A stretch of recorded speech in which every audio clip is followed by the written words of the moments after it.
হিসেবে গন্ডগোল হচ্ছে কেন? দাঁড়াও। বৌমা, হ্যাঁ মা, কি হয়েছে? কালকে আমাকে বাজার করতে 70 টাকা গুনে গুনে দিয়েছিলুম। হিসেবে আমি দেখতে পাচ্ছি 10 টাকা কম আছে। সেই 10 টাকাটা কি করেছ? 10 টাকা বেঁচেছিল, আমি ওই 10 টাকা দিয়ে একটা মাজা কিনেছি খাবো বলে। সারাদিন শুধু খাবার খাবার, গেলা ছাড়া আর কোনো কথা নেই। যাবি নিয়ে এসো ওটা, ফেরত দেবো আমি দোকানে গিয়ে। যে 10 টাকা ফেরত দেবো। আবার দিতে হবে, কারণ আনছি মাজাও একটু খেতে পাবো না জানো। এনে ধরুন।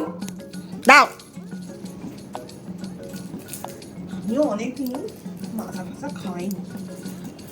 খেলে দেখি, দাঁড়াও ভালো করে দেখি। অনেকদিন তো কিনে এনেছো, বলো তো নি, দেখি একটু ভালো করে। এ বাবা, দেখো আমি স্ট্রটাই ভেঙে ফেললাম। দেখ কি আর হবে, আমি বরঞ্চ একটু খাই, বুঝলে?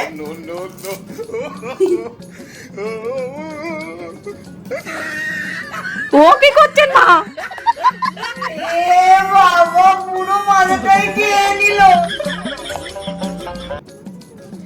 এই নাও, তুমি এই বন্ধ স্ট্রটা রাখো, জল খাবে মাঝে মাঝে এই স্ট্রটা। আপনি রাখুন, লোকের পিছনে দেবেন আপনি, আমার দিতে হবে না।